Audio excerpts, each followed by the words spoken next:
Hello and welcome to An Old Man Watches. Today I am going to be talking about the 1995 French science fantasy film The City of Lost Children. And yep, the movie is in French, so if you don't speak the language, you're either going to need to watch it with subtitles or in its dubbed version. As always, I recommend the former, but to each their own. And in this film, we meet Crank, an artificial being created by a now vanished scientist. Highly intelligent, but malicious and malevolent, Crank is unable to dream. This causes him to age at a preternaturally fast rate, but he has deduced a solution.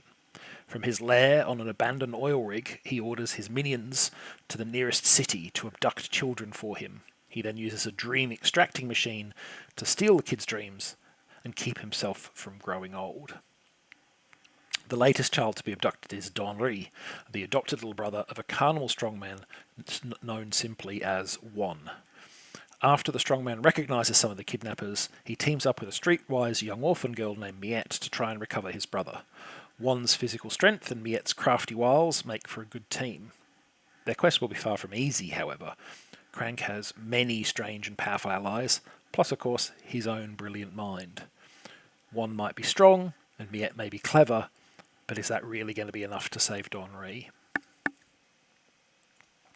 So I first saw The City of Lost Children a long time ago, back in the late 90s, not long after it came out, and I very much enjoyed it.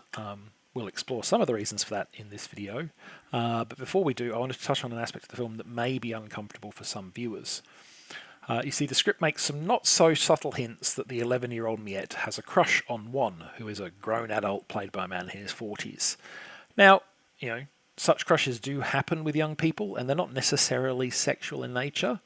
Also, I'm pleased to say that I don't see any sign that this crush is reciprocated. That would really be icky. One cares for Miette, but to my eyes it seems to be in the same way that he cares for Donry. He sees her as a little sister. Still, your interpretation of the film may be different, and if you think it might put you off the movie, then by all means give it a miss and watch something else. There are plenty of other good films out there. But if you're still curious to learn more, let's dig in. So, perhaps unsurprisingly for a film about stealing dreams, The City of Lost Children takes place in a strange and baroque world of bizarre creatures and inventions. In the course of their adventures, One and Miette will tangle with cyclopean henchmen led by a nefarious conjoined twin, fall afoul of a man with a magic flea, and even parley with a disembodied brain in a jar. The film's triumphant moment of surrealist wonder, however, comes sort of towards the beginning of the last act, with a beautifully clever and wildly contrived sequence that celebrates its own absurdity and narrative convenience. The first time I watched the movie, it was this sequence that made me truly embrace the film. Now, I'm deliberately not spoiling the details of that particular passage of the movie because I think it deserves to be enjoyed with as little forewarning as possible. Certainly the second time I watched the film, I didn't find the sequence quite as compelling. And because I knew what was coming, I was waiting for it. It just spoiled it a little bit. So I think it's definitely, if you can, see it as unspoiled as possible. Now, the film's visual design is excellent and very much reinforces the surrealism and strangeness of the film's narrative. The sets are highly stylized, full of lurid green waterways, rusted pipeworks, and looming structures. The character designs and costumes are similarly themed, often involving some level of deformity or adorned with grimy steampunk accoutrement. The palette used for costumes has also been clearly chosen to complement the sets. There are lots of browns, drab greens, and other earthy tones. Only One and Miette are more colourful, particularly the latter with her red and white outfit. She clearly stands out of the frame in every shot she's in, visually as much a disruptor as she is narratively with her artful Dodger-style cleverness. It's obvious to me that a lot of care and attention has gone into the conceptualisation of the kind of world in which this strange story might play out, and I love the way that has translated into how this movie looks. I think they've really thought about it a lot.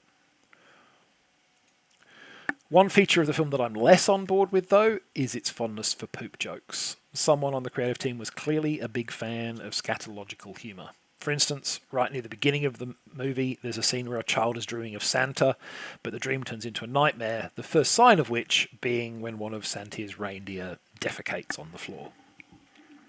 Now, that moment does at least serve a thematic narrative purpose. We are going from a wholesome dream to a somewhat less savoury nightmare. And if that had been the only poop-related reference in the film, I'd probably write it off as an effective, if slightly gross, way to change that scene's tone. But it's not by far the only poop-related reference in the film. There are quite a few others. They're generally less straightforwardly graphic, and they don't ultimately put me off the film, but if you have a low tolerance for toilet humour, this may be a strike against the movie for you. In the end, I think The City of Lost Children is a somewhat uneven film at times, perhaps fittingly given its often deformed and dysfunctional cast of characters. But in the end, even if it has a few elements that might not be entirely to my tastes, I found it a piece of cinema that was well worth experiencing, and hopefully if you watch it, you will too. But that's The City of Lost Children. Next time, a movie that was a critical and commercial flop on its release in 1982, but which 40 years later has, in my opinion, rightly come to be considered one of the classics of the horror genre, John Carpenter's The Thing. But that's next time. Until then, thanks for watching this video, and I hope you enjoyed it.